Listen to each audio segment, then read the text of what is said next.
Today is July 27th in the year 2000. I'm Karen Herman with the Archive of American Television, and we're continuing our interview with Marty Krofft, who is on camera right, and Sid Krofft on camera left in Sherman Oaks, California.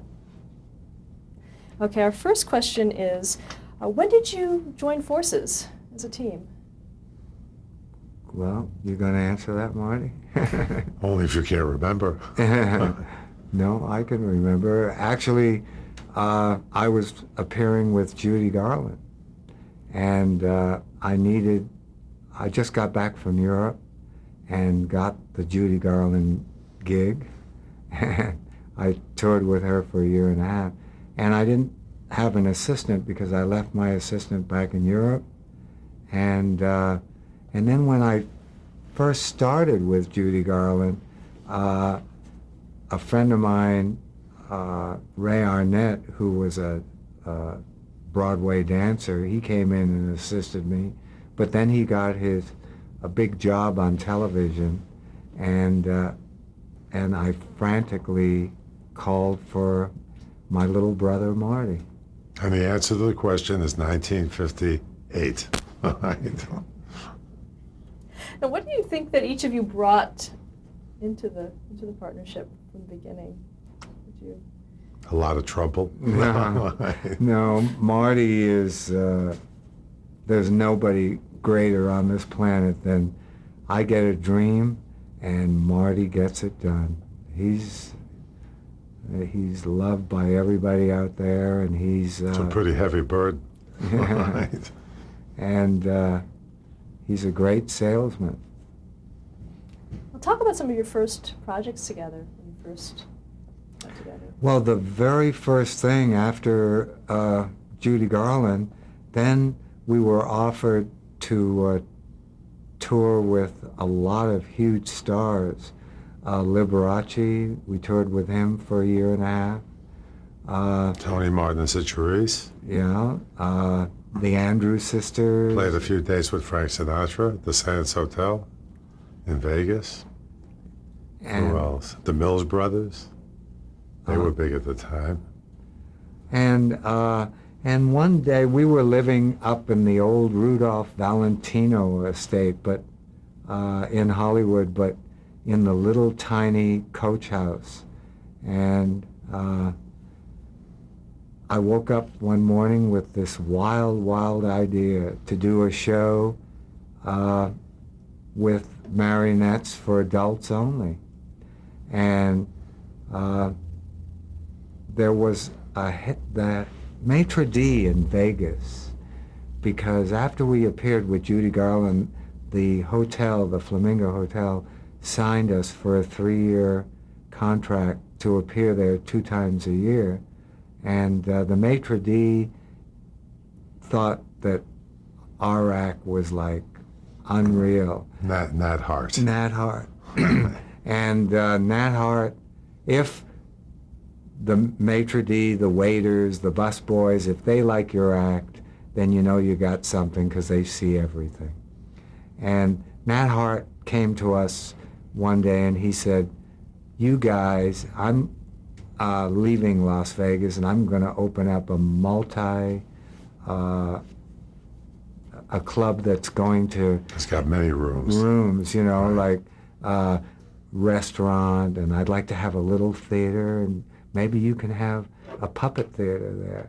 And that's where we got the idea to do a show that was eventually called Les Poupées de Paris. And that's when we became partners. Marty went out and raised the money, and we still haven't paid it back. And we put this show together, and it was really like a takeoff of the Lido or the Folies Bergère or the Casino de Paris, and those were shows that I appeared in Europe. And well, you know, Les Poupées de Paris took us from an act, Sid's act, into kind of like a business. So Les Poupées de Paris had 15 puppeteers. You know, it was a major event all to its own. So, you know, we started on Sepulveda Boulevard near, I think on the corner of Nordhoff. It was a place called the Gilded Rafters. It was like a Vegas place with a Roaring Twenties room, a lounge, a gourmet restaurant, just all kinds of rooms. And there was one extra room that he wasn't using, which was a small room that only held about 75 people. And this is where the Le Poupée opened. And at that time, Los Angeles had 9 newspapers. So, I mean, we were an immediate hit overnight with this. And we had, the opening night, we had Shirley MacLaine there. Nixon came, he was running for president. You know, there was a whole bunch of people that showed up that were rather famous. Walter Winchell showed up. Right. He came from New York, yeah. So, you know, Le Poupée launched this, and that got us, you know, we went from Los Angeles to the Seattle World's Fair. Then we had a club that we were partnered with right in Hollywood on Santa Monica Boulevard in Crescent Heights called PJ's. And at that time, Trini Lopez, who was like, you know, he was a singer there, and he became a star there, you know, with the song La Bamba, you know. And there was another guy there, Eddie Campo, became well known. So, you know, this thing did not happen overnight. This thing, you know, took a lot of The Seattle World's Fair, the Seattle World's Fair on opening day, we had a beautiful theater. They sponsored our show, and they put the audience on a turntable. And when you came into the theater, you were sitting in a French garden, and then suddenly when the show started, they revolved the whole theater. And that was the first revolving theater ever. And girls came out of the ceiling, and a 36-piece orchestra came up on an elevator, all puppets. Right. And on opening day, the president was supposed to cut the ribbon. That was President Kennedy. And there was a big crisis, and he didn't show up, so Billy Graham cut the ribbon that day. And because we were sponsored by the fair, Billy Graham was ushered into our theater to see our first performance. And the biggest feature of the show was when the show was over, and the show was like amazing. It took 3 months to install, and it had elevators and an ice rink and swimming pool, and the stage was 40 foot long. And like Marty said, we had 15 puppeteers, and so that's why we haven't paid anybody back. and the big feature was after the show was over, you went backstage not only to see this incredible piece of machinery and all the puppets. There were 240 puppets in the show, but all the girls that were in the show, it was a topless show. You had to be 21 years old to see it. And all the girls were in their dressing room. And so you got to see all puppets. The girls, all puppets. Well, Billy Graham went storming out after the show was over and refused to come backstage. And that night, he had a huge rally of 100,000 people, and he said, you've got to come to Seattle. It's the most beautiful city in America, and the fair is fantastic. But he said, don't go see a show called Les Poupées de Paris, because the women don't wear bras. He didn't say puppets. Well, forget it. That's what... They scalped our tickets for 6 months. That's what put us on the map. And Time Magazine, Life Magazine, we hit... Well, actually, Time Magazine made it for us. Yeah. Because the next week, the headline of the story was, think about it, a dirty puppet show. And we were sold out after that story. We couldn't even get our best friends into our own theater. You know. So that's what really set us up. And then we went to the New York World's Fair. We went off-Broadway with the show, New Orleans, San Antonio. And it was a huge life for us, that show. It played to 9.5 million people in that period. Now, were your names becoming household names as well? No, I think that was, I think that happens over a long period of time. I think that, during that period of time, when we were doing Les Poupées de Prix in the 60s, we then,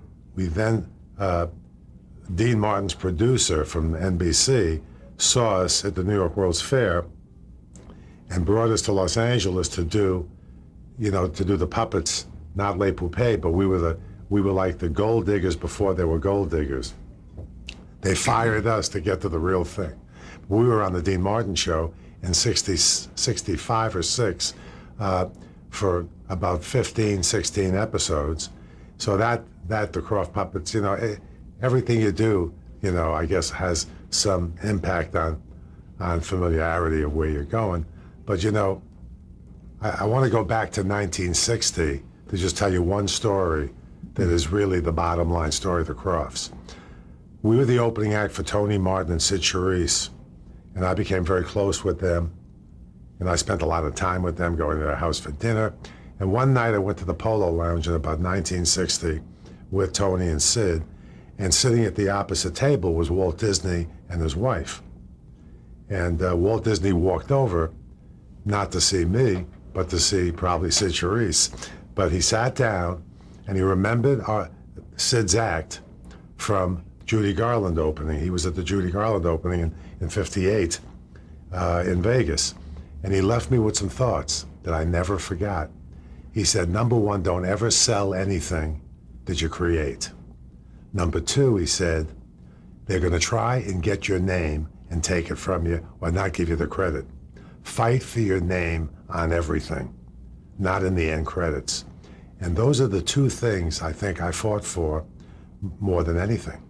Now, the third thing he didn't tell me, which I wish he had, he didn't tell me to save my money. Right? So we're still working, but that's good. Right? So anyway, that took place in the 60s. And all of this Les Poupées de Paris, and going from the puppet act in the 50s for Sid, in the very early 60s, into Les Poupées de Paris. And then, while we were doing Les Poupées, we started doing puppet shows. At the New York World's Fair, the man who owned Six Flags over Texas, there was only one, came to see us and said, hey, how would you like a puppet theater in Atlanta? We're building a Six Flags in Atlanta. Well, that went from us having 4 puppet theaters in those parks to us becoming what WED is to Disney. We became to Six Flags. We built a factory here. We built all their rides. We created the automatronics that we could afford to build at the prices that Six Flags could afford. And so all that was happening in the 60s.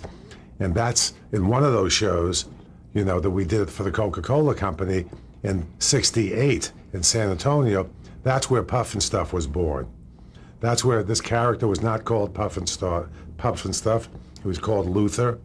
And he was a big hit at the World's Fair in San Antonio in a show called Kaleidoscope. And that's where that all began.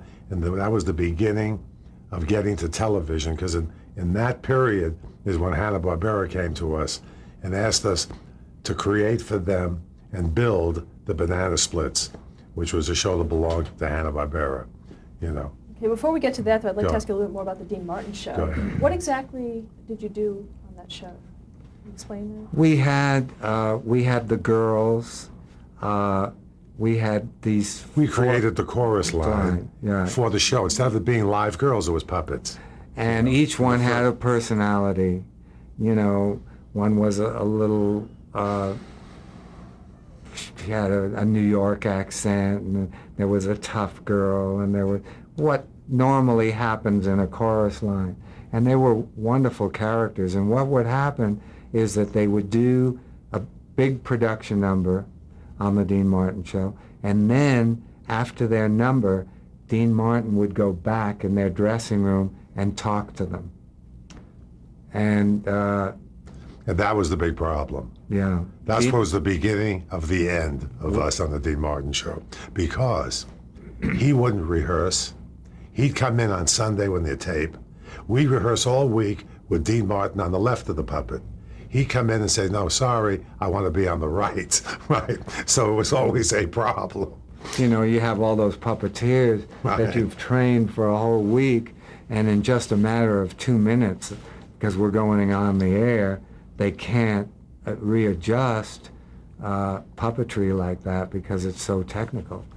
So, but that wasn't why we got fired. What really happened was we toured with Liberace before that for a year and a half. And Liberace was a great, great fan of our puppets. And he had a fan club of over 250,000 people, women mostly. And he Who wrote them every day. and he asked his fan club to write Dean Martin a letter and tell Dean Martin that there isn't enough puppetry on his show, and that, you know, oh, and of course the women, you know, didn't say very nice things probably because they knew Dean Martin drank or whatever, and or heard that he did.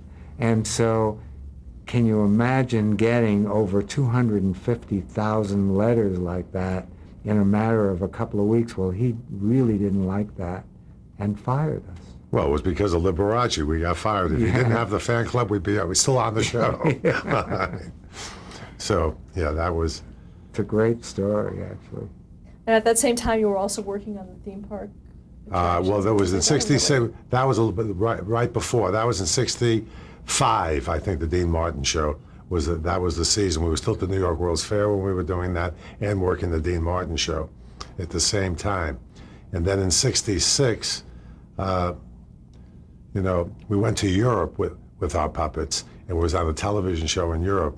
And, you know, we came with the Rome. We came with puppets so you couldn't see the strings. And that was the time the Topo Gigio was the big thing, the mouse on Ed Sullivan. So we figured they would love that. They hated that. They wanted to see the strings. We came without the strings. So we were there for 3 weeks. That was interesting. But right after that, we chose not to go to another World's Fair. There was one in Montreal. After we experienced 2 years of New York, which was very difficult, we were the only show that survived the entire New York World's Fair.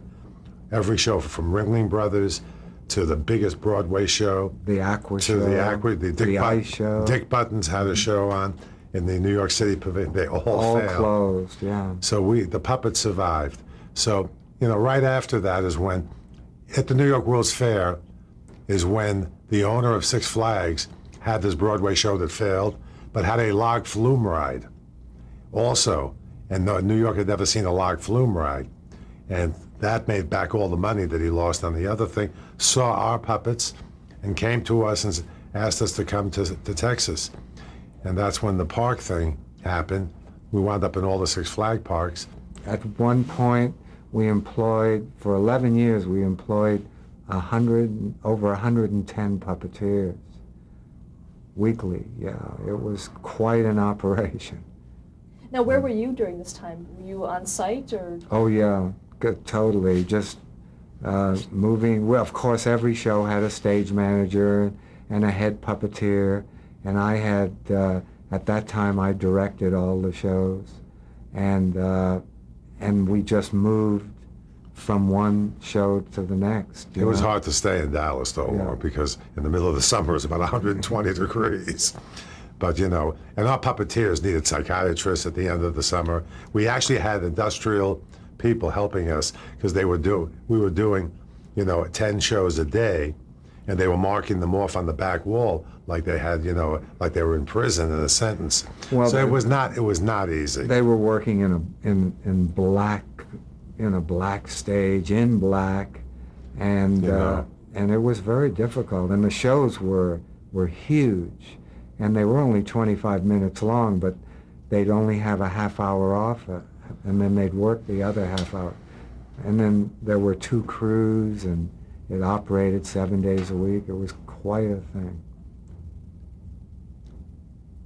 So then from there, is that when the Banana Splits? Banana Splits came. Banana Splits. Joe Barbera called me one day and asked me, you know, if we were. He knew we had people in suits, and we did this. Tell them how we used to do that, because they'd find that interesting. In our shows, we always mixed little people with our marionettes and put strings on them. And so, and the press and the audience never knew that there were little people. In those days, we were allowed to call them midgets. And we used to put them in suits, and they would, in numbers, they'd rip their strings down, and elevators would take them down. They'd walk up aisles, and people thought that they were marionettes. And it was the highlight of all of our shows. And we did that for years. So in New York once, the big reviewer of the New York Times gave Sid a review that said, Sid Krofft's puppets are lifelike. Of course, there were real people inside of these things. Yeah. So Hanna-Barbera evidently knew that and came to us because we knew how to put people inside of suits. That was, I think, before even Mickey Mouse went in a suit. Oh, I don't know about that, Sid. I think so. Yeah, because the Mickey Mouse was not in a suit at the opening of the park. It was much later that happened. And so that's when we built the banana splits. When, after we built them, Marty looked at me and said, oh my God, they're going to make a fortune. Why did we do that? Who came up with the concept? Was that something that was given to you? By... They had the concept with Kellogg's of the banana splits. They came to us. We added a bunch of creativity to the thing, but it was theirs.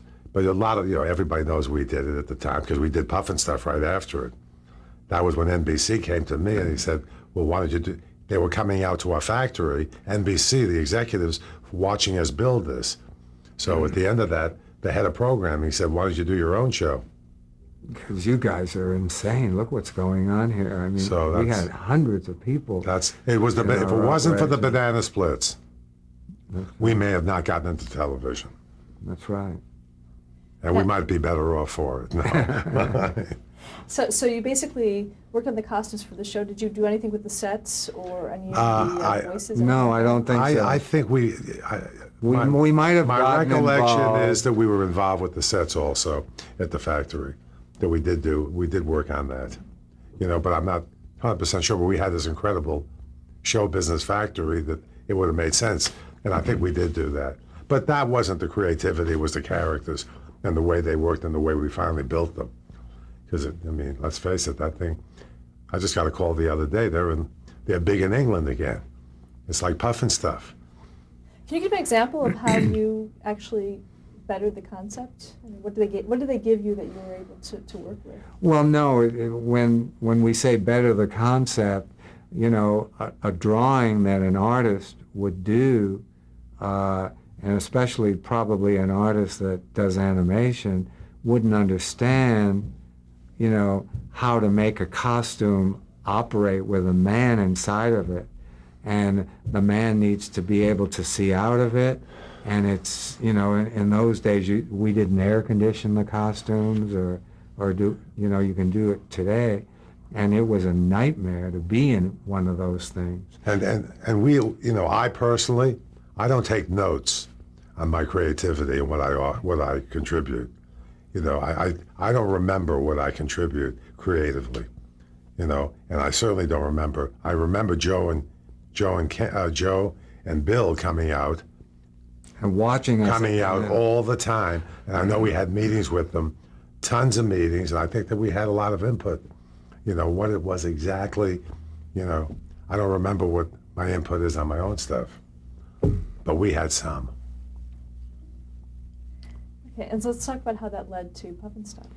Well, like Marty began to say, the head of programming said, hey, you guys. Larry White.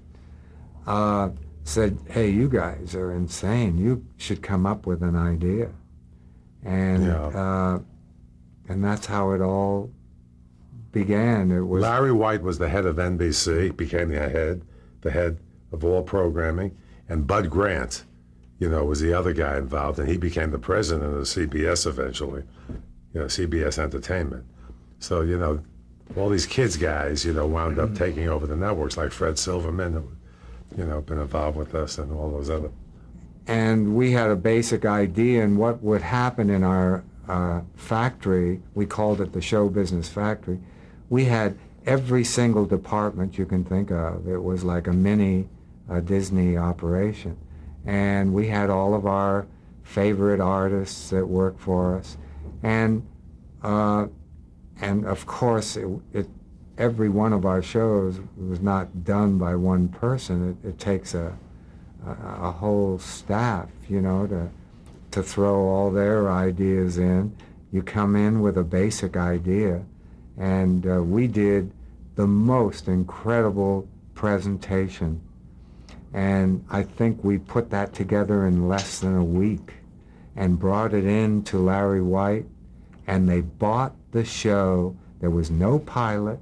They bought the show off this presentation. Okay, Am the I right? actual story of this is that we did a small presentation. There was a big one, but the guy couldn't take a big one back to New York. Oh, right. And I found out, he was in a plane crash once, Larry White, so he didn't take planes. So I knew that when he goes back to New York, he takes a train, and he's got 3 days on the train. So I want to get this guy before he gets on the train. So I go down to Union Station in Los Angeles with the presentation. I go to the information desk to see what car Larry White is in. As I'm asking the man working for the railroad what car he's in, Larry White's standing right next to me. And he hits me in the side, and he says, "Here I am." And I handed him the thing. He says, "I'll call you Monday morning." And on Monday morning, he called and says, "Okay, I'm going to do this." Now, that was the first, I'm going to do this. It takes a few, I'm going to do this before it happens.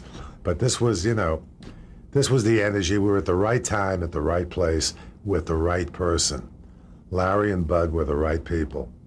You know, we've done plenty of big presentations and had a lot of heartaches from them, you know. So this was just, it was the right, we were at the right time, you know, and they knew that the biggest thing is I think they knew we could deliver. They saw a factory. We had never done it before. We worked on the banana splits.